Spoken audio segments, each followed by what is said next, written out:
Hello and welcome to the Seasiders podcast Friday night preview show.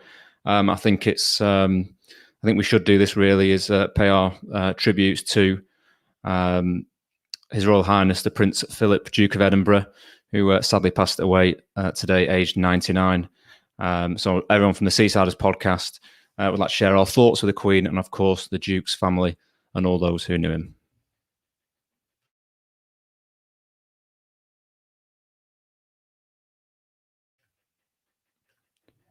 But we'll get back to the show. There's our thoughts to Prince Philip. But big game for Blackpool on Saturday, the 10th of April. They travel down to Lincoln, who aren't in the best run of form, should we say. No win in their last 5 games. Blackpool go there in form, but we've got an action-packed show for everyone. So we'll crack onto it straight away. Introducing first, we have my right-hand man, as usual. It's Tom Main. How are you, mate? Yeah, very well, thank you. How are you? I'm good, thank you. Yeah, I'm ready for the football to come round. We've had a weekend of it, Friday and Monday, and it feels weird not having a Tuesday game. So ready for the football this weekend. Absolutely. Also, we're joined by Sean. Sean, how are you doing? Yeah, I'm good, mate. Thank you. Good. And I guess we couldn't have him not on the show, being a Lincoln fan and working for the Blackpool Gazette. It's Matt Scrafton. Matt, how are you? I'm very good, Sam. How are you? I'm very well, thank you. I'm very well. So we crack on with things. Easter weekend, I guess I didn't think we'd get 6 points from 3 games, Tom, but you got to say it was the perfect kind of time to get results against teams where maybe you thought Blackpool might drop some points. Yeah, we've said many a time on the post-reaction show to Gillingham that was the game all season we were probably, or I personally was not looking forward to, but what a performance, and probably one of the best halves this season, if not for a very long time. And it was a joy to watch, and my God, do we have an identity now? And it was just great to see. Sean, you talked there about the identity of Blackpool. We're slowly, well, I guess in recent weeks, we've started to see what Neil Critchley's trying to build or was trying to build at the start of the season. Yeah, I think so. I think that sort of really shone through, particularly in the Gillingham game. It was quite sort of, we would press without really a purpose at the start of the season. I think now we're a lot more organised in how we play in terms of defending from the front and things like that, and the off-the-ball work. And I think that all of it's sort of come to a head now. And you finally got the perfect product against Gillingham, which we've been sort of threatening that for a while now. And that's obviously come to the fore. And I think we can only kick on from here now, really, in terms of the performances that we're putting in. Matt, I'll come to you. You've just got to be impressed with how Blackpool have been playing recently. Good result against Peterborough. 2 fantastic performances over the Easter weekend. Can't moan about how Blackpool are playing at the moment. Yeah, you almost run out of superlatives, don't you, at some point? I mean, the word form almost doesn't do it justice, because form suggests it's over a couple of weeks. It's 5-6 games. It's not. It's 28 games, really. I keep looking back to that night at AFC Wimbledon back in October. Since then, it's been excellent. 4 defeats in 28, which is a stat that I keep repeating. 4 defeats in 25, 26. It's remarkable, really. So difficult to beat, but as sort of Sean alluded to, in recent weeks, we've seen more of that attacking flair, and it all sort of coming together where, originally it was about grinding out results to get back up the table, and then now it's all putting all those facets of the game together, which we've seen, as you said, in Peterborough game recently and Gillingham on Monday. At the start of the season, I don't think many Blackpool fans thought they'd be in this position they are now. Matt, were you one of those people at the start? Just form? Well, Neil Critchley said the kind of performances might have been there, but the results weren't coming. Did you see kind of at the start of the season that Blackpool could be where they are now in terms of in the playoff places? Yeah, but before the ball was kicked, I remember someone asking me on social media, and I said I'd be disappointed if they don't at least challenge for the playoffs. Perhaps that was getting carried away with the pre-season hype. But I think the club have come out and set themselves sort of the friendlies against Liverpool and Everton probably turned out to be a bad thing, because the expectations went up through the roof. And Chris Maxwell came out the other week and said we thought we were going to win every game in the league. That's, as he said, a bit naive, but I mean, I asked Neil Critchley about this yesterday. How does he reflect on those sort of first 9 games? Obviously, 6 defeats, and it is a strange period because Blackpool didn't really play that badly in those 9 games. I mean, obviously, the Ipswich one is a standout. It's 4-1, but again, if you look back on it, Ipswich had 4 shots on target that day and scored all 4. So it was just a really weird period of the season where yes, the players hadn't gelled. Obviously, a lot of new players during the summer, but at the same time, a lot of things going against them which are out of their control. I mentioned the Wimbledon game with 2 red cards, and we'll come on to it. The Lincoln game with the red card, and Hubby getting 2 red cards early on in the season. There's a lot of things conspiring. But I mean, I sort of almost got tired of writing the same thing over again, where saying they're doing all the right things here, but it was, it just wasn't going in their favour. But then again, they did have to change things a little bit, get a bit more solid. Go 2 up front with Gary Medine, bring in Kenny Dougal, and grind out wins originally, and then as we've seen in more recent weeks, they've brought in that more of a sort of attacking flair and cutting edge in the final third, which, as I said, all those sort of facets have come together at the perfect time, really. And I think others have said it.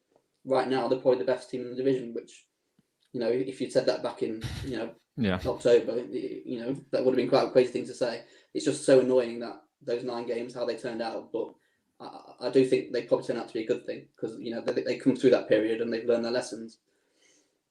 Yeah, definitely do. Steve commented saying I'd be happy with top 10 at the start of the season, given the number of new recruits. And Stephen Tomlinson said they're all coming together now at the right end of the season, and that's the all important thing, isn't it? That clubs hit the form at this stage of the season, because you can be that momentum is just, it's a cliche in football, isn't it? But momentum's key wherever you are in any division.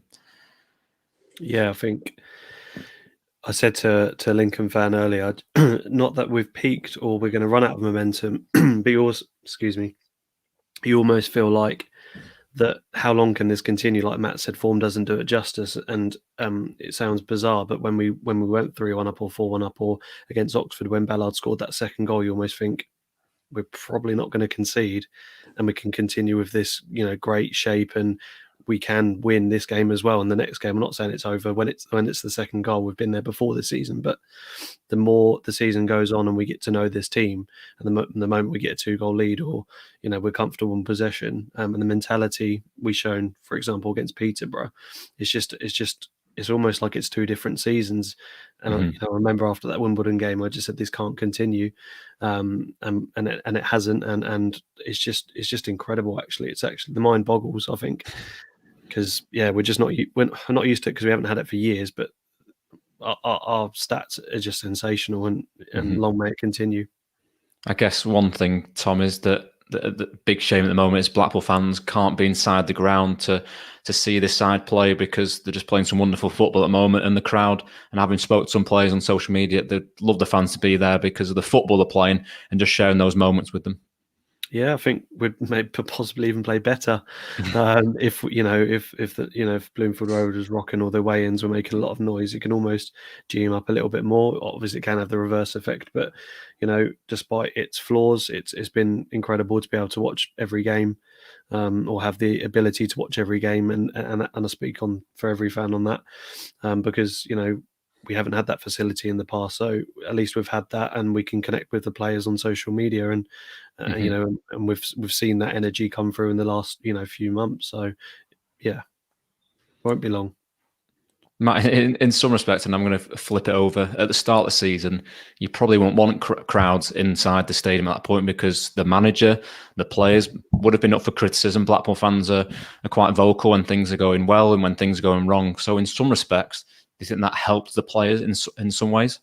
I think so. I think it depends on the player. I think you get players that probably do shy away a little bit when the crowds are there, and you probably get other players, that get fired up for it. So I think it does depend on the player. But I do take your point, and I do agree to an extent. But I take your point about Blackpool fans being quite vocal. But looking back this time last season, I think they were quite patient, to be fair, with Simon Grayson. I think it got to that. Was it the Gillingham game where obviously they lost late on, and then he got sacked the next day, and that was obvious to everyone there. That was the end of the line.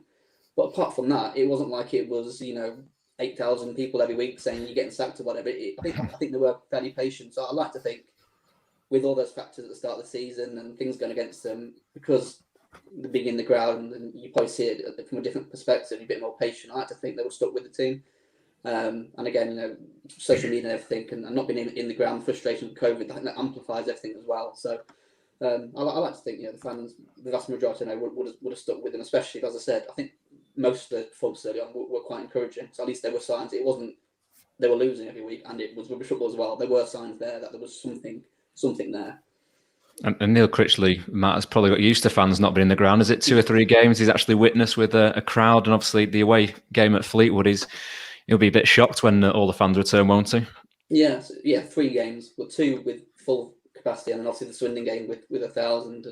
And whenever we sort of question about it, he always talks about that Fleetwood game. He came out, during the warm up and saw the away end, and obviously that Tranmere game where they lost. Yet that atmosphere in the second half was probably one of the best we've seen in the last few years. And North Stand were great that second half. So yeah, he's desperate to see the fans back, and he's not just saying that for a soundbite. You can tell in the way he says it, he's authentic and he means it. I think it does hurt him. I think that's, especially this season, where there's been a lot of moments and a lot of sort of last minute winners or wins that have felt like important wins, and you just want to walk over, sort of march over to the North Stand and celebrate it with your family. Not had that. I mean, it's been quite funny recent weeks because obviously there's 4 or 5 members of sort of the directors, and obviously Ben Mansford and etc. all there, and they're clapping the team off, and Neil Critchley claps them back, and that's the only sort of engagement they get. But we've still seen that sort of standing ovation from 5 people walking off a pitch after the Peterborough win, which is quite a bizarre feeling, and I'll never get used to it, and I can't wait for playoffs maybe, or next season when the fans coming back. So I've seen Sean a few times in the media box stand up and applaud Blackpool after their performances, after seeing 4 or 5 games finish 0-0. It's just great it's great for you, Sean, to see good results. Yeah, exactly. It was a hard slog at the front at the start, wasn't it? Very hard slog. Excuse me. We'll move on to Blackpool's opponents this weekend. Obviously playing tomorrow at 3:00. Obviously, they've played 37 games, 18 wins, 8 draws, 11 defeats, 62 points, and currently sit 6th in the League One table. Tom, obviously, they've not played a game since, I think, 2 weeks today, actually, when they played Oxford away. They haven't played a game due to players being out due to COVID. They've had to have isolation. So when you actually look at that, do you think that'll favour them in terms of they've had a bit of a break now after a bad run of form? They can come back a little bit fresh. Obviously, there might be some fatigue due to COVID. We don't know. But do you think it's kind of come at a good time in terms of them getting back into the game? They've been, I know it's a bit of a sore subject talking about injuries, but they haven't had their luck either, and it's probably helped a few players recover and get them back quicker for how many games they have left. But I watched Appleton's pre-match interview, and he said, when did you last see your players? And he said, today. So they haven't had a lot of time on the training ground together, and he said he'll make use of his squad in terms of bringing on potentially all 5 subs during the match, and it's almost a given that will happen.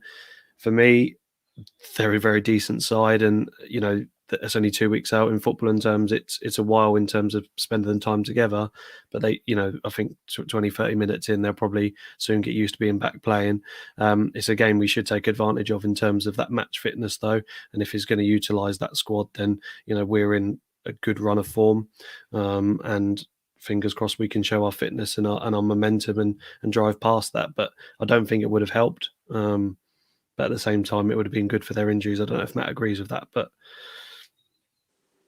again, it's like, as you sort of touched on it, it's hard to say, isn't it? Because you don't know how that has affected them. I mean, we're still without George Grant, who I'd argue is probably our most important player, and Tom Hopper up front. I think we might have Joe Walsh back, but I don't think he can play 90 minutes. So again, as sort of, I think Sam as well touched upon COVID, you don't know how it affected players. So I think we train Thursday and today, and obviously before that it's been locked down for 10 days. So I think for Blackpool it's a really good time to play Lincoln with the COVID and the run of form as well. Even if you take COVID out of the situation, I think Lincoln right now are sort of just holding on. I look at the table and I'm not written as off. I still think we can finish in the playoffs, because I'm not particularly impressed by some of the sides behind us. I don't think they're likely to put a great one together. But yeah, I think as Stephen says just there, I think it's a good time to play Lincoln. As I said, even without COVID.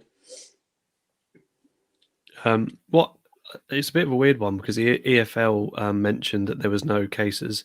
Sort of a week later, your game gets called off. Was it just a case of the testing happened? There was a case, and therefore you have the right to call it off? Because was there 2 cases, wasn't there, or was it quite a big outbreak?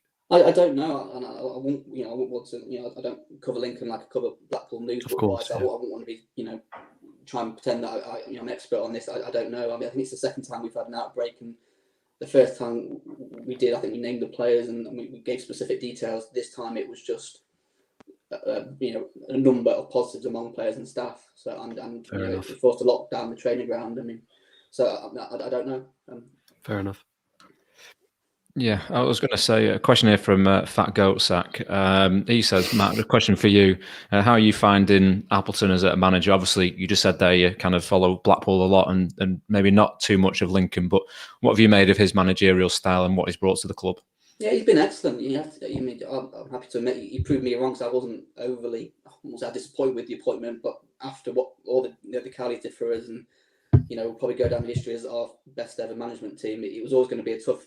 Whoever came in was always going to be sort of a tough ask for them. But the football he's played has been excellent. It's been really we've got a young squad, some young, especially in the forward areas, got some really dangerous attacking wide players, and it's been great football. And early on, the first season, it was sort of good football, but results didn't back it up. But obviously this season, it's been above anyone's expectations, and it's just a bit disappointing. Obviously, it's dropped off the last few weeks, but if we'd been offered 6th place with 9 games to go at the start of the season, I mean, I probably wouldn't have believed it, because I think I would have been happy for mid-table. I think last year, I know last season was curtailed, but I think we were sort of 16th, 17th, and we finished, and we were sort of looking over shoulders a little bit without ever getting dragged in.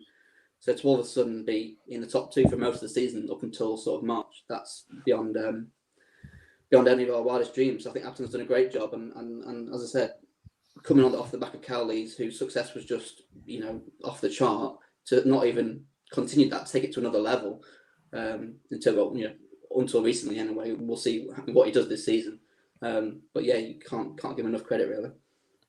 I guess, Sean, if you're good to speak, I know you're having some internet issues, but when you look at Michael Appleton, came to Blackpool a few years back, never really, I guess the timing was wrong, wasn't it, for a young manager who's coming through. And again, what Steve says here is that Styles play at Blackpool was dire, although the pitch was shocking, to be fair, at the time. And it's good to see that a young manager at the start get a chance further down the line, because he's done his duties elsewhere, been an assistant manager and coaches at other clubs in the, football pyramid. Yeah, well, at the end of the day, he was on a hard into nothing at Blackpool at the time where he came in, and obviously he had to resort to sort of compromising because of the situation that we were in. But if you look at Lincoln, obviously there's question marks around like where they are at the moment, but it's because they've been so high and overachieving for so long in the season that's why those are even coming about. He's almost guilty of overachieving his own expectations, and then the expectation is that they should be up there challenging. Michael Appleton's always been a good manager at this level. Obviously, he did it with Oxford as well. Oxford fans remember him fondly as well, and it's only inevitable now that he makes that step up, whether it's with Lincoln next season perhaps or this season. But I think even without Lincoln, I think it's inevitable that he makes that step up, and he'll be absolutely fine in the Championship as well. He's a great manager. Yeah, just moving on to Lincoln's home form. If you're looking, definitely not on a laptop there. Apologies, you might listen to the audio version of this, but looking at Lincoln's home form, kind of shocked me really when I was doing the research. They're currently 15th. If you looked at the League One table, they're 15th for home games, taking 27 points from 19 games. I think the last home game was a 3-0 defeat to Gillingham back in March. Tom, I'll come to you. Are you a bit surprised about that, or do you think that Lincoln are kind of that counter-attacking team which we saw at Blackpool earlier on in the season? Yes, I am shocked because the away form is very decent. So I don't know why they haven't sort of interpreted that at home. I couldn't put my finger on why. Maybe Matt can sort of shed some light on it. But yeah, it's for a team to be in the playoffs and have such poor home form is usually the opposite, isn't it? So yeah, shocking really. But at the same time, I'm sure if they had bad away form, they'll be much further down the league. But if they're better, they could be top 3. So I don't think they have any complaints. They'd probably like to rectify that. And I'm not sure why the home form's so bad when the away is quite decent. Yeah, Matt, looking at 15th compared to 4th in terms of away results, what do you think? Is it just that counter-attacking style that suits Lincoln? I think so. If you watch the Oxford game recently, we barely even wanted to touch the ball. We were sort of stuck on our 18-yard line. I was screaming at the TV, push up, get up higher. But it was clearly an obvious tactic to sit there, because we do have two rapid wingers in sort of Morgan Rogers and Brendan Johnson, who are excellent wingers, really good players. In that game, I thought we were too deep, but we clearly, that was our tactic, just to sit, and then every now and then we get a chance out of nothing. Obviously, I don't watch Lincoln every week, so I don't know if that's how we play every time away. But we are on a counter-attacking side with pace on the counter.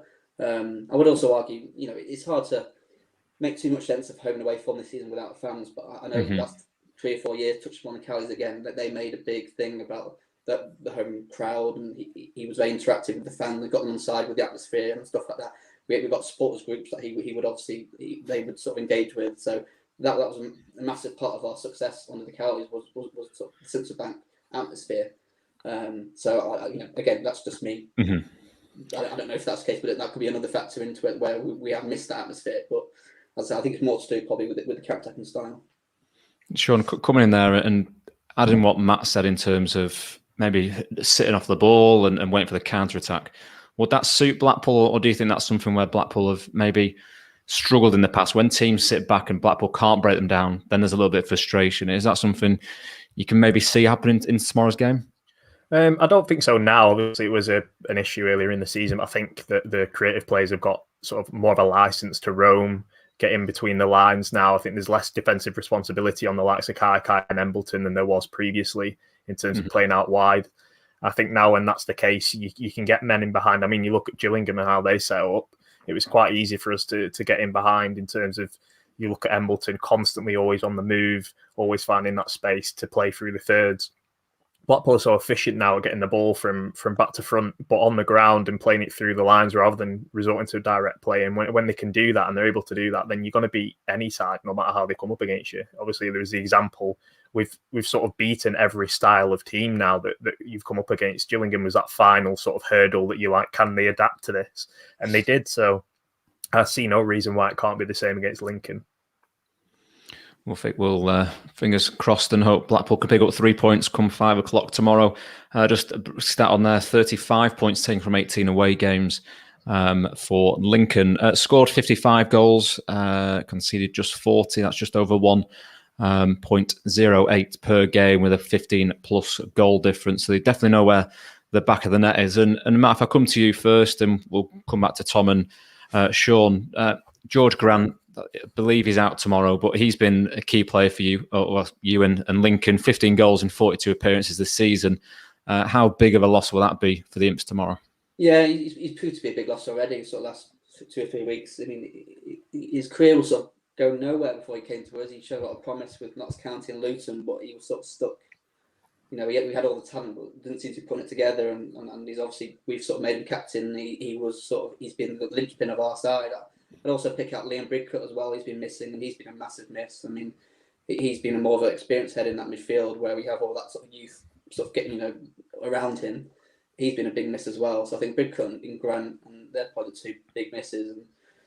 And I'm not complaining about injuries because Blackpool have had 7, 8, 9, 10 for 3 or 4 months basically. But they've had the investment where they could deal with that because they've got a squad of 26, 27. Lincoln don't have that, so I think during the summer they made sort of an obvious decision to put their budget into a smaller squad of 18, 19, and that worked up to recently. Whereas obviously Blackpool have made it clear from the outset that they were going to make a big squad because they knew the season was going to be like no other.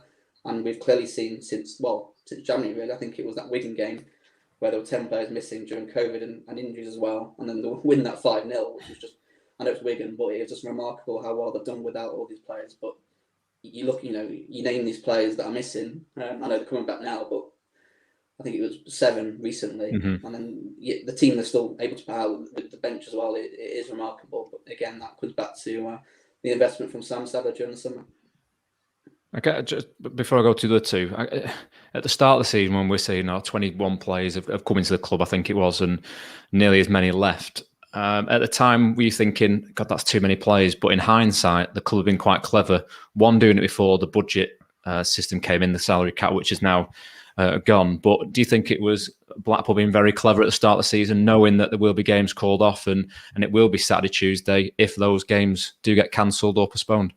A bit of both, really.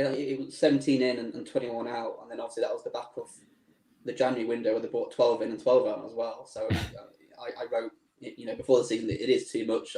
In terms of long term, you can't be doing that every window. And as we saw in January, they didn't need to do as much business. So hopefully going forward, that's a thing of the past. So in hindsight, you'd have to say it's worked because they have been clever. They knew that it would be a congested season with postponements, and perhaps we didn't know it would be this bad in terms of Saturday, Tuesday for 5 or 6 weeks. But again, Blackpool, you have to say, on a very fortunate position to have an owner like Sadler who can afford to get the checkbook out and bring in those players. Where Lincoln, we have a bit of backing, but not quite the same level. So I don't think we could probably afford to spread it out over so many players. I still stand by. I think 17 it was probably a bit too much, but if it ends up with them finishing the playoffs, then obviously it's not going to turn out too badly. Tom, coming to you, mate. Obviously, talked there about Grant being out and Bridcut, we thought was fantastic in the. I think he played in the last game. Definitely, Grant. Those two players kind of make the midfield tick when we look at the stats and how they kind of get the ball forward to the maybe I say more creative players in the forward lines. But you look at them, there's going to be a big loss, and we've seen that with one winning five, or no winning five, should I say? So it's a bit slightly worrying for Lincoln, but Blackpool have to go there, don't they, in full confidence and try and potentially get that 6th win out of 6 on the road. Yeah, I think Critchley does it well, doesn't he? Prepares for every single game, and Maxwell alluded to it as well, where he said, "I've never seen anything like it, despite our opposition or despite our form or where we are in the league. He's prepared specifically for our opponents." And for someone to say he's never seen anything like that before, maybe it is very unique, and maybe we're quite sort of privileged to have that sort of preparation and the research put in, because it's shown it's bearing its fruits now. And just going back to sort of the players, Scully, Bridcut, and Grant, who we've just been speaking about, I think it's like 26 goals between them. But Grant's 7 assists as well as 11 goals in the league. And if you take that out of a team which hasn't got a replacement, you are going to suffer the consequences. But to still sit where they are in the league and still have a bit of hope in there, them in a much more, in a better position. And like you said, that's why we need to go there tomorrow and set up like we have been and worry about ourselves again. But yeah, we definitely need to focus on our game, and it'd be interesting to see how we line up tomorrow, where we go 4-2-3-1 or do what we did against Swindon and go 4-4-2, because 4-3-3 is their usual formation. So we waited till 3 o'clock, where he's probably made 5 more changes. I think it was 2 changes on the Gillingham game. I thought, who's he changed here? Good result on Friday, but it all paid off in the end. And Sean, it's a game where Blackpool, which we'll come on to more specifically later in the show, and the team as well. They've got to go there, haven't they? Blackpool full of confidence, and as I said to Tom, try and get that 6 away win. We've gone to places, Charlton. I've lost track now, but yeah, the last 5 games we've gone to places where we've not won in 20, 30 years and pulled off a fantastic result. And now's a chance really tomorrow to stamp another mark on a team that I guess at the start of the season surprised many by being in the top 2 places for the majority of it. Yeah, and obviously they'll be pretty sore about the way they lost the game against Lincoln in the home game as well. That was obviously the 2 late goals that completely turned it around. That kind of spoke to the naivety at the time, but it's just the team have grown. There's that, as Tom alluded to, that preparation. You've got that trust now that Neil Critchley knows exactly what the opposition are going to bring, how they're going to adapt to that. But more importantly, I think they're more confident at imposing their own game on oppositions now. Whether it's home or away, it seems to be that it's pressing from the front with intensity, that you're getting the ball down in tight areas, being composed and playing that way, where earlier in the season it was quite a direct play, sort of playing through the midfield and bypassing it. And then you've got the likes of Ward and Dougal now, who are happy to play in these tight areas no matter who they're up against. And that's the level of player that's going to get you pushing up the division and playing against teams like Lincoln away from home with that confidence. That just breeds confidence if you've got players in the midfield that can get the ball down and play through the lines like players aren't even there. It's that confidence, as you say, and it's just going to keep going, I think, to be honest. After pretty much beating, as I said before, every style of team that you could come up against, they've gone and delivered. Matt, this is a question from Matt to Matt, shall we say. He wants to know if Neil Critchley's had a look at the league table. I know he's alluded to the club being, or at the time being in the playoff places when they got back into the top 6. But as he told you, he's looked at the table yet. Have you asked him that all-important question? Yeah, well, he was asked it yesterday. Actually, I did a piece on it today, and he said no, he's not. He's not looked at it. He was a bit more open about it. Actually, he said he looked at it at the start of the season, and he said it hurt him so much because because obviously where Blackpool were on the table. That since then he just stopped looking. And then he said he insists he's not a superstitious person.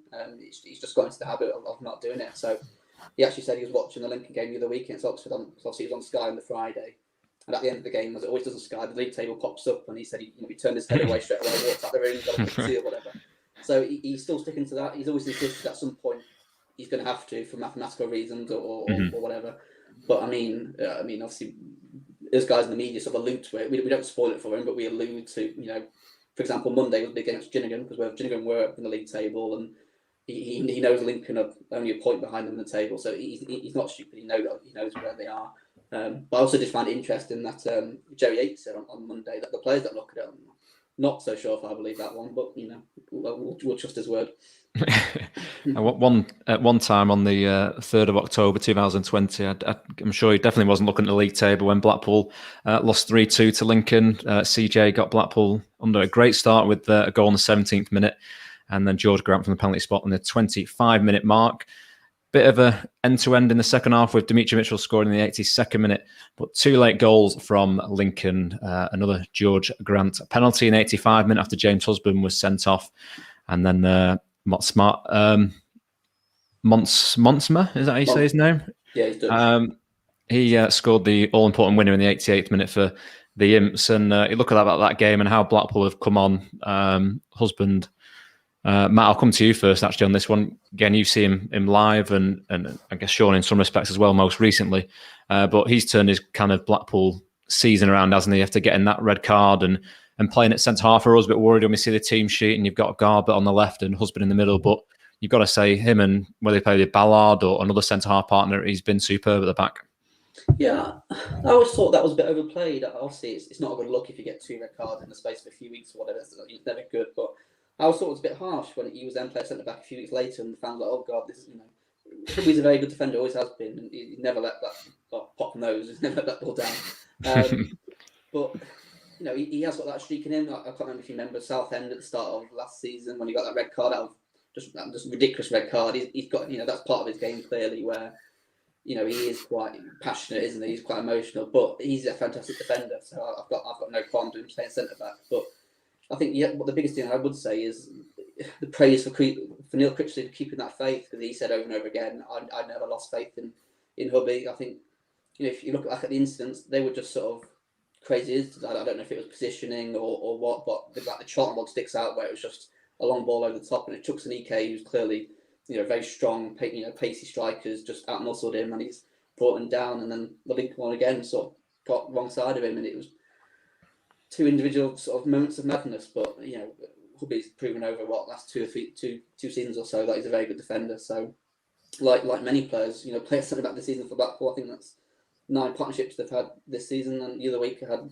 Ollie Turton and Jordan Thornley who performed brilliantly. So they're very sort of fortunate position to be in. Have so many players capable of playing that position. I know, Tom, we've talked about it quite a lot on the podcast, but to have 9 different centre-half partners in one season is probably unheard of, but it just goes to show, I guess, the togetherness of the squad, that whoever's been put in those positions will go out there and put on a performance. And when they do that, it's an opportunity for those players to grab the shirt and keep it. And we've seen like Thornley come in from out of nowhere and do so well. I know he's been Sean's not his biggest fan, but he's come in, done a job, and he's been part of the teams that got some fantastic results. I think it was the Charlton one, he came in last minute, didn't he? And you go there and get a clean sheet. So it's not all bad, is it? No, Thornley's been solid some games, and he has made some mistakes which has cost us points, but he's also probably, like Gillingham, had games where he's kept one of the most informed strikers who's just won Player of the Month quite all game. So credit to where credit's due with Thornley. He was told he could be shipped out the day of the transfer window, so he's done well. Just to touch upon Husband as well, I think Critchley and the coaching staff have made him an even better defender as well. The mistakes he made at the start of the season were crazy, and they're very sort of immature, to be honest with you, but that sort of hot-headedness. But when he's played centre back or he's played left back, his tackles and his decision making when it comes to tackling has been first class. And that noise on social media went away very quickly when he proved everyone wrong. But it just shows the strength and depth we've got as well, and just how much trust he has in his squad, like you say, to have left backs, centre backs, and it's just crazy. And on the weekend, I said to Sean, I'm speechless that we had Gretterson sitting on the bench. Clearly, not to be playing, and I was a bit worried because Gillingham was in form, and then finally came out and he didn't put a foot wrong for most of the game. So every credit to everyone that's played in that position this season. Yeah, sure. Do you want to add anything on that? I know we've spoke briefly about it, but you've just got to give credit to the players, haven't you, that they know it's a squad effort this season, and it's going to continue to be that way, whether Blackpool go on to get automatic, reach the playoffs, or maybe miss out. Yeah, obviously on the husband thing, I think his positional sense has improved so much since that start of the season. That knowing that sometimes he does have to drop that extra half yard to make up for the fact that he's not the paciest defender in the world. Obviously, what makes it even more great, really, the way that we've played in terms of the amount of half partnerships we've had is how much responsibility those defenders have compared to most other teams. It's not a simple just being a central defender in this team. You've got to play a high line. You've got to always be switched on in terms of your positional sense and your composure on and off the ball. There's so much to ask of these players, and they seem to all just step up when the time's right. Obviously, I've said about Thornley and some of the positional sense mistakes that he makes, but at the end of the day, as Tom alluded to against Gillingham, when Tom obviously was saying about Gretterson, I was like, well, at the end of the day, it's Thornley's that physical presence, and he's going to be able to deal with Vidane Oliver, and his passing in that game was really good as well. In terms of those diagonal balls that he can play, that obviously Sam, you spoke about as well. There's always assets to every single player in that squad, and that's what's important. They can all bring something different, but they can all fit into that system at the same time. And it seems to be a case of it's more about the system now than the personnel. It's very much about CJ Hamilton bringing that individual quality. You've got Jerry Yates bringing that individual quality, but now you can slot in pretty much almost anyone into a position. They know the role, they know what's required, and that's what makes this team sort of tick now in terms of the relentlessness of how they're playing. Yeah, definitely. One player, I guess we can talk about who's hitting the records for the right reason, and the thumbs up brigade. Jerry Yates obviously reached 20 goals in all competitions for the Seasiders, the first player or Blackpool player since Andy Morrell in the 2006-07 season. And Matt, after the start that Yates had in terms of not scoring a goal, could easily be on 30 if he was firing at the start of the season. But just when you've looked at him, what kind of player do you see? Is he kind of the complete forward now, can bring players in, score goals, assist? To me, he's a real asset for Blackpool. Yeah, I think Sean touched upon it there. He's another benefit of the coaching from the Bridge League. At the start of the season, his pressing was ridiculous. He was trying to run here, there, and everywhere. He was chasing down lost causes into corner flags when Blackpool playing one up front. And there were times where Sully or CJ would have the ball and Joe was nowhere near the box. And you can't question his work ethic, his pressing. I think he's probably one of the most intelligent strikers in terms of pressing the ball I've seen in the division. But I think it has to be channeled in the right way, as Sean alluded to, in terms of the team, how the team want to play. So that first 11 games, he didn't score, but I can't recall many chances he had. To be honest, he didn't have any chances. So it wasn't like he was missing, poor run of fall in front of goal where he was missing from 5-6 yards. I think I've got one or two off the top of my head.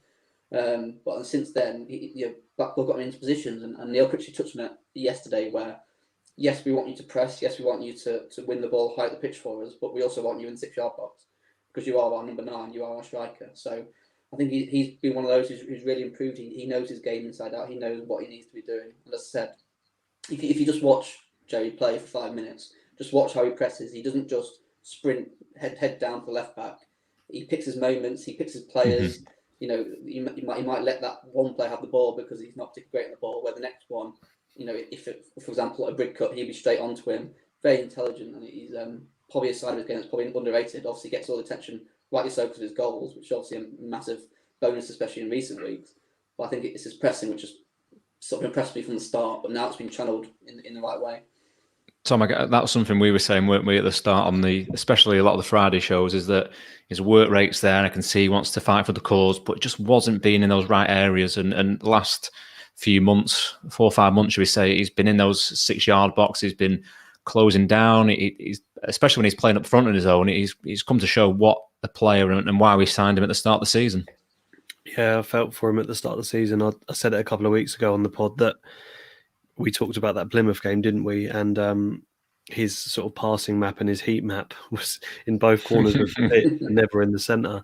And we played that 4-3-3 system, and Sean's alluded to it. Every person knows their role.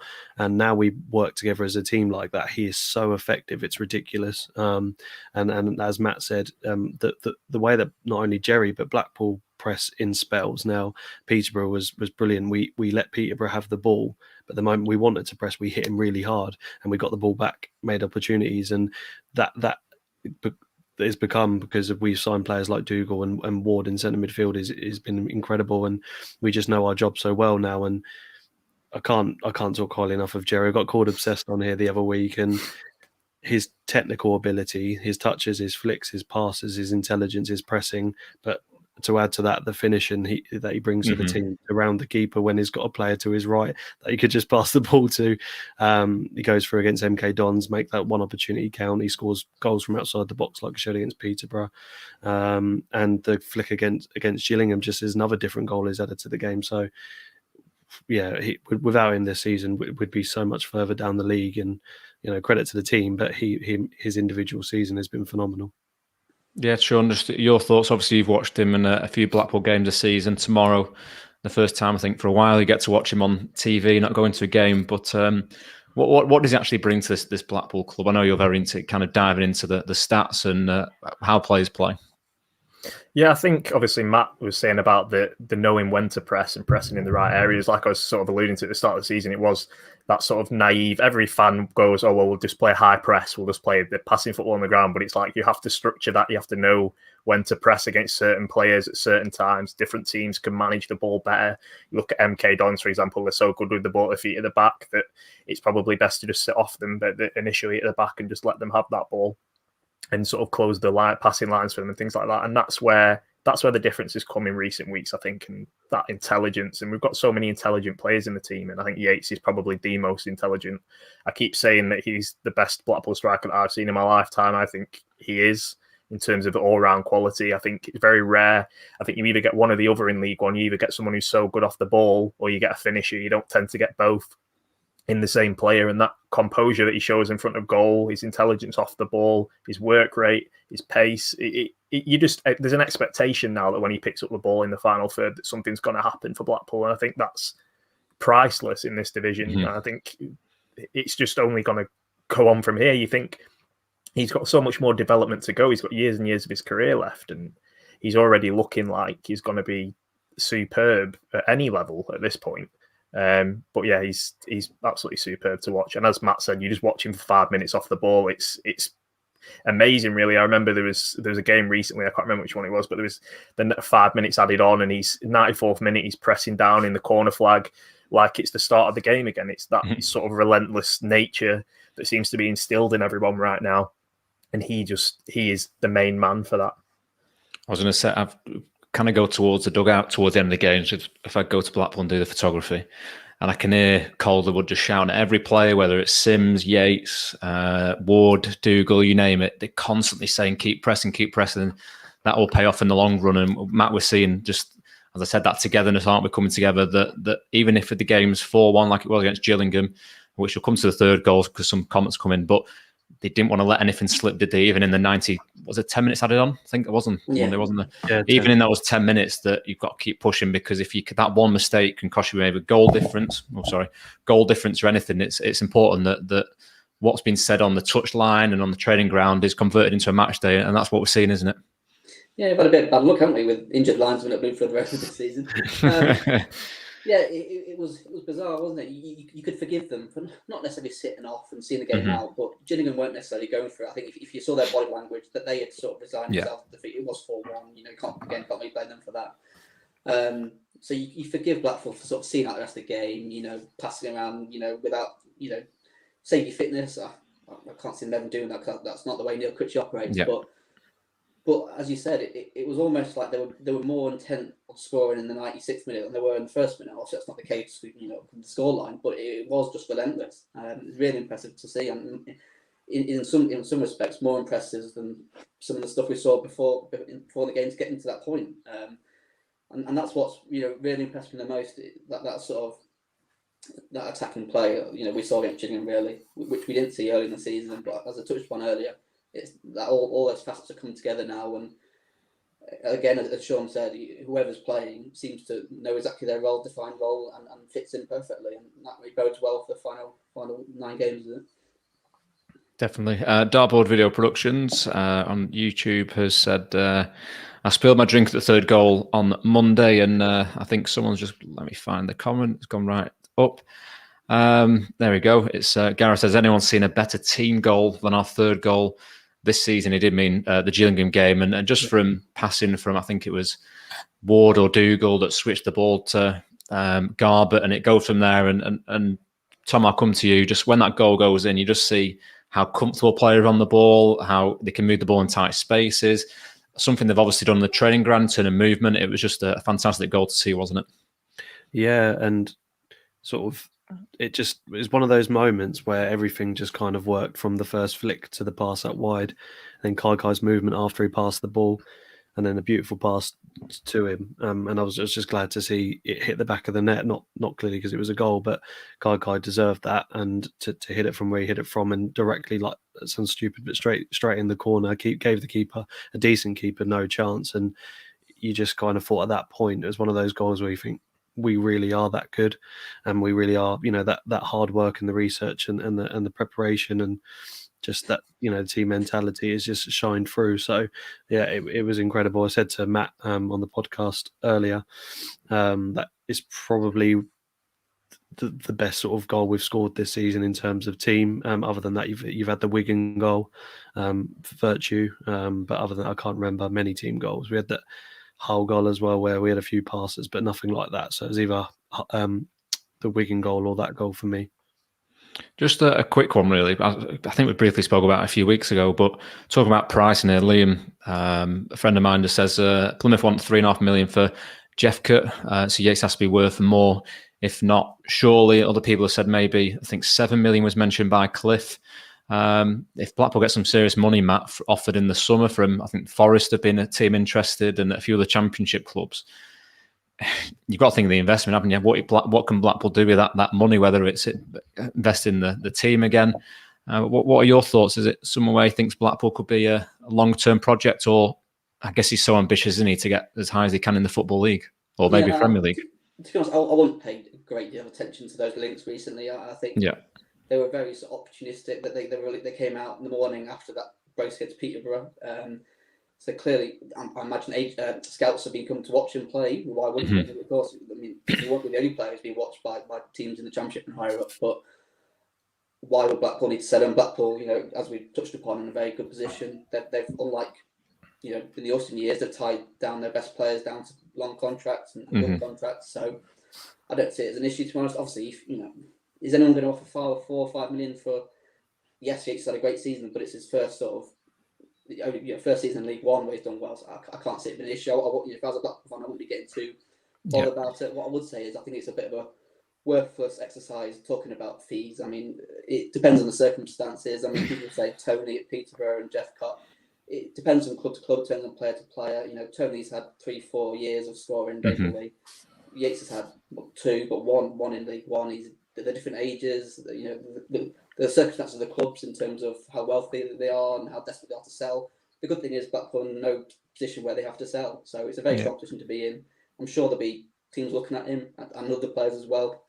So I just say, bring it on. If Blackpool's players weren't being linked to other teams, then there'd be something wrong. So I just sort of embrace it and think of it as a good thing. Yeah, definitely. We'll move on to kind of team selections. I've realised we've kind of only got halfway through and it's 10 to 9. Not that we've got too much to do on this Friday evening anyway, maybe next week when the beer gardens are back open. But we'll go through kind of team selection. So if you've got your team, do leave it in the comment section below and we'll get as many out as we can. I believe this is your team, Tom, isn't it, in terms of what you want for Blackpool to kind of go out tomorrow. Just talk us through that. Very similar to obviously last week's game with a few changes. Yeah, It's the team that I think. Well, no, I'd like to see Gretson and Ballard because if Gretson's fully fit, they're our best options. And I like Gabriel, as I've alluded to already. I won't go into the argument. Turton's had an incredible few months, and he's played the most minutes just behind Jerry Yates as an outfield player. So he likes to switch it up. The reason I've gone Sims, I preferably want to see 4-2-3-1 with Mitchell coming in, but Sims, for me, other than his first touch against Gillingham, he added a ridiculous amount. And when Yates went off, and he had that chance when he burst through, and that was late in mid 80 minutes as well. So with the 10 minutes, about 75 minutes, but to show that pace and that commitment for the shirt as well. And that system really worked with him, and they were both pulling defenders all over the place. So for me, he deserves a start again. And if we can pull Lincoln's defence about like that, space will be created, and they can score goals. Yeah, definitely. Sean there says agrees with Tom. Sean, we'll come to you, and Matt, you can have your say on how you think Blackpool will line up tomorrow. But Sean, this is the team you are going with. You made one late change to the lineup before I was editing it, but just talk us through your team. Oh, you there, Sean? This always happens on the podcast. Yeah, sorry. Yeah, I mean, I was initially going to go 4-2-3-1, but I've gone just because of the result that we had against Gillingham. It's hard to not have that consistency. I've just dropped Thornley for Gretson just because obviously Gretson's a better defender. I think Thornley was in for a specific purpose against Gillingham. It's quite a unique team to come up against, and we just had to deal with that direct nature of what Gillingham play and how they play like. Sims, I'm struggling to sort of enjoy watching him play. I don't think he quite knows what he's doing himself sometimes in terms of his first touch. He looks quite wayward, but at the end of the day, he's a young lad, and in behind, he seems like he's got that clinical edge to him. But as Tom said, off the ball wise, he definitely has improved, and he offered a lot in that game. And I think ultimately, I'm big on the whole, you bring in your best players when you need to, and I would bring in Gabriel for Turton and things like that. But when it's you put in a performance like that Gillingham one that just everything ticked and everything went right, it's hard. It's really hard to sort of change that. So that's why I've only done the one change. Yeah, Matt, how would you see Blackpool? One, how would you like Blackpool to line up tomorrow? And two, do you think Neil Critchley will make many changes to the starting 11 from Monday?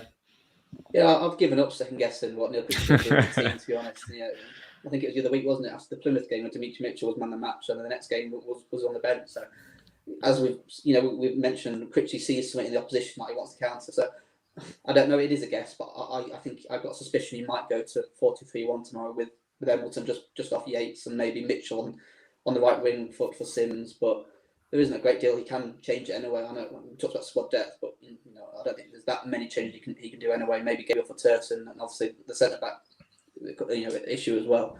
I'd imagine if I was guessing, he'll stick with Turton and bring Ballard and Gretson. But yeah, my suspicion it'll be Elliott just off Yates with Mitchell on the right wing. Yeah, Tom, I'll come to you this one. A bit of a plug on the fan hub. I know something that you've shared in obviously the patrons group and on social media. Just give us a bit of an insight into how Blackpool fans can get involved, and a little bit about obviously the app that people can download on the phones. Yeah, so as I mentioned before, it's just an app where you've got every single League One, League Two, Premier League, Championship sort of clubs, news articles and feeds. Up the Mighty Paul are on there. You can guess your team. I'm a bit annoyed at that because I got 7 out of 11 on the weekend. And it massively. 8 out of 11.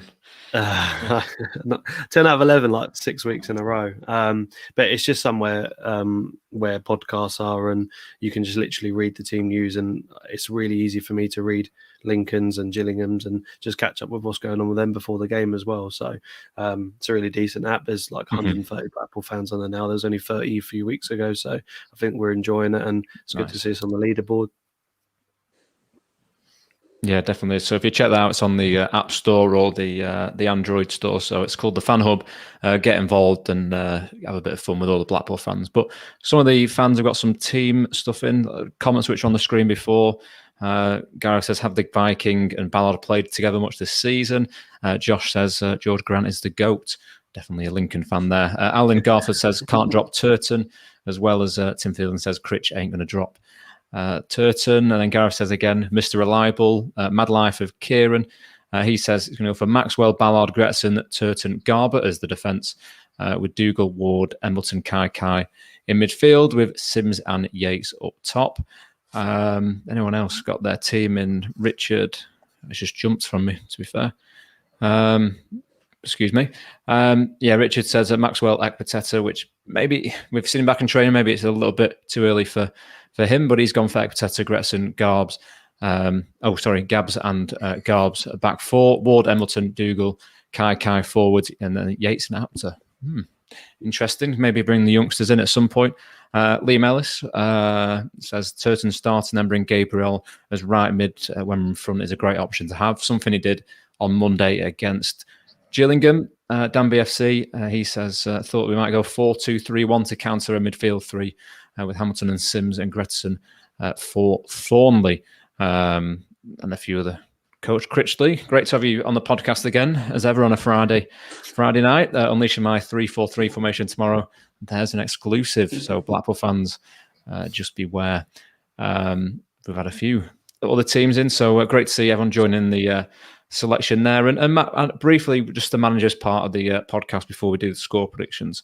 I know you briefly gave us a bit of a insight into what Neil Critchley has said, but is he feeling confident ahead of the game tomorrow? And what's he said regarding team news? Any injuries or anything that Blackpool fans can be aware of for tomorrow?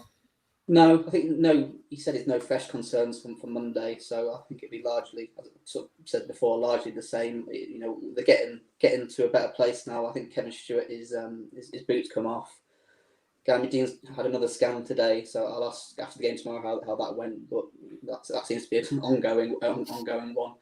Obviously, Matty Virtue and CJ Hamilton, the two out for the season, but Keshi seems to think that he will play part of this season. He keeps telling Critch that he's going to play. He's going to be back before the end of the season, but I'd imagine they'll sort of err with the side of caution with that one.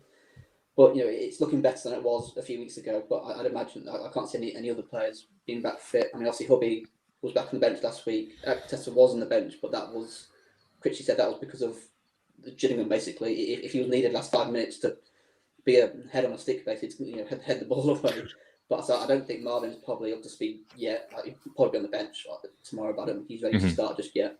But yeah, it's a much better position than it was sort of a month ago, where we were without sort of 7 or 8, not just players, but sort of key first team players as well.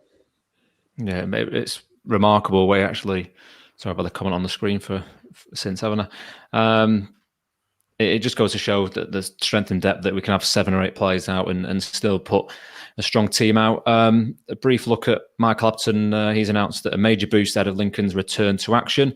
The availability of Joe Walsh. He'll be back after a calf injury, which is great news, he says, for City's playoff hopes. And he just goes on to talk about, from Joe's point of view, because he's been out for a long time, we're good to manage his minutes over the first 2 to 3 games before he became available for the first 90 minutes. Neil Upton said in his press conference, he said, I was sceptical whether he would play again this season, but to be fair to him and the medical staff, he's recovered and has sped up over the last 2 to 3 weeks. He's certainly not ready to play 90 minutes, but he's available to play a part over the next week or so.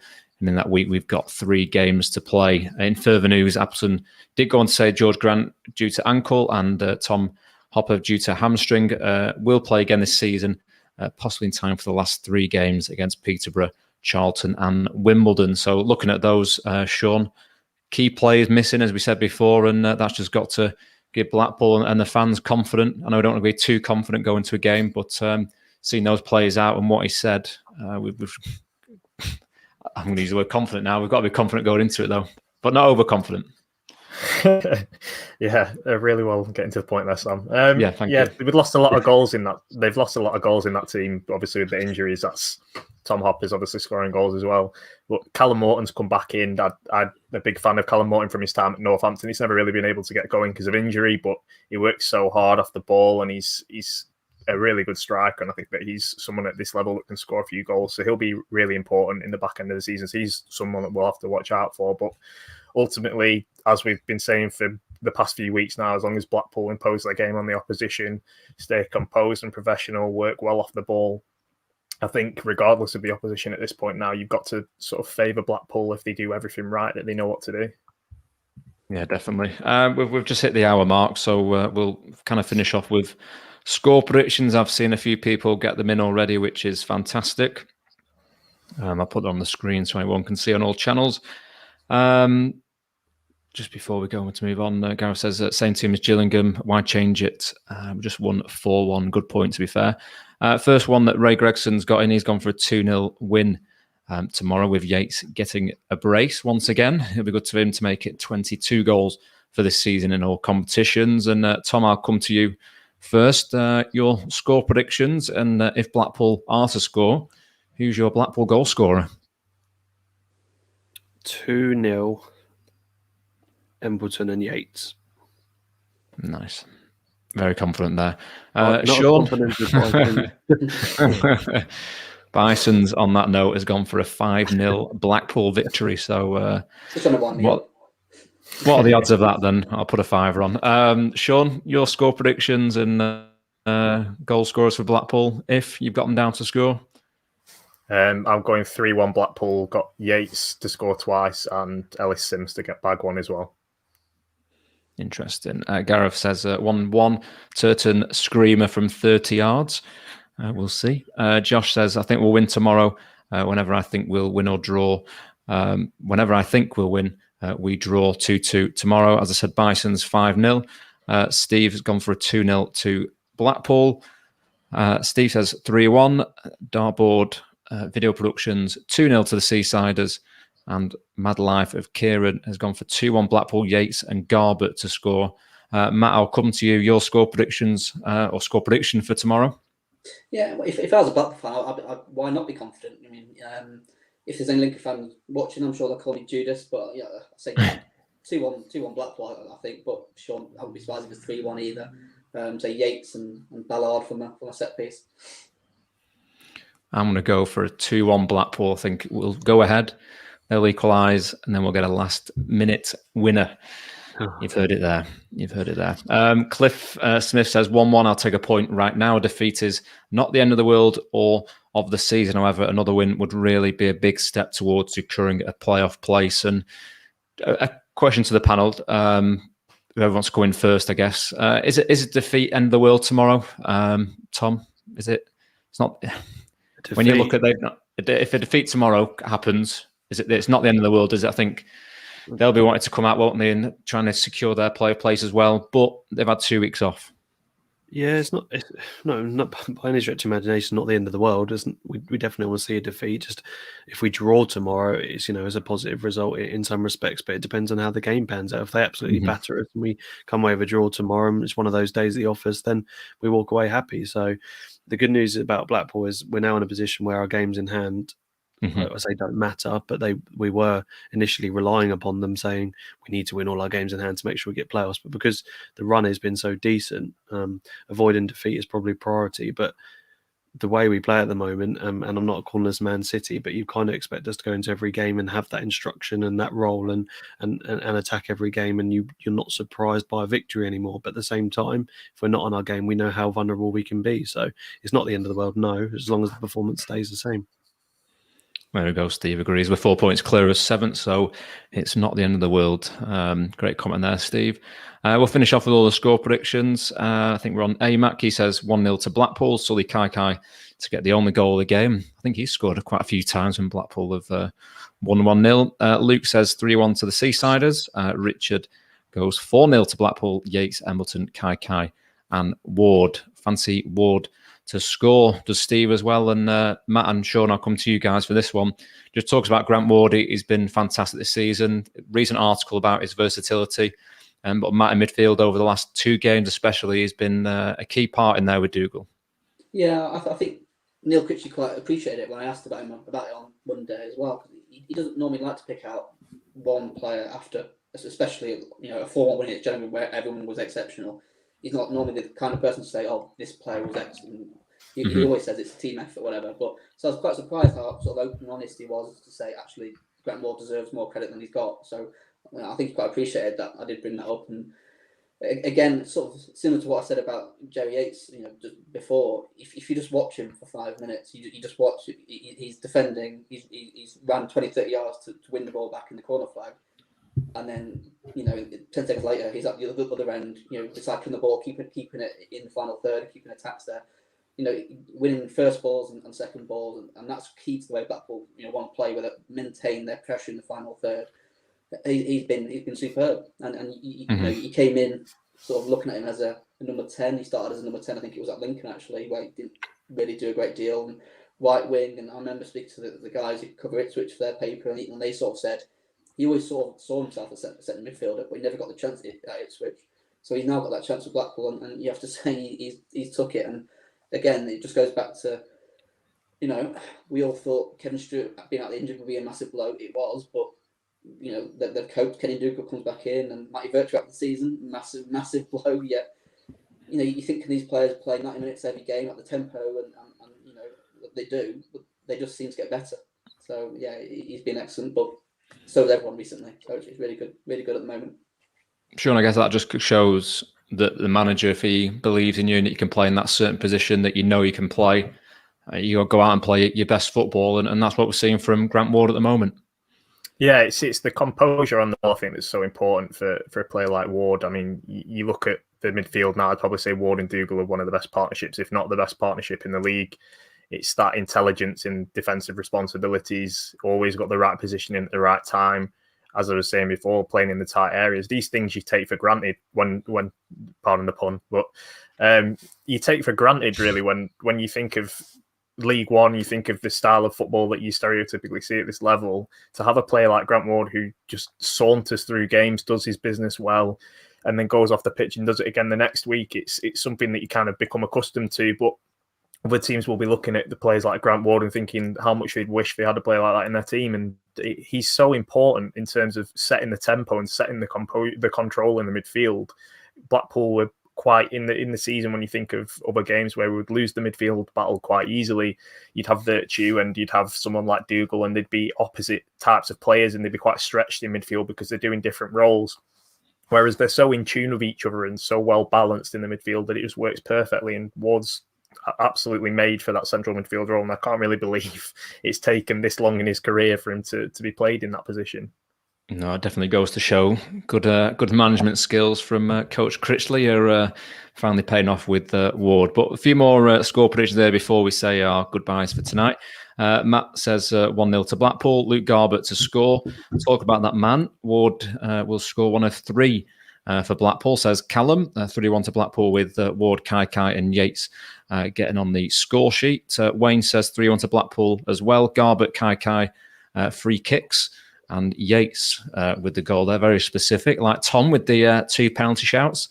And I believe one more, Matthew has said 4-1 Yates to grab a hat-trick with Luke Garbett to get on the score sheet as well. Quite a few people have gone for Garbett, to be fair, so credit there. A few things on here regarding Ward before we go. It's Ward's tracking back in defensive work rate. That's really impressed me. And Callum says Ward is generally the first name on the team sheet for me. Quality player.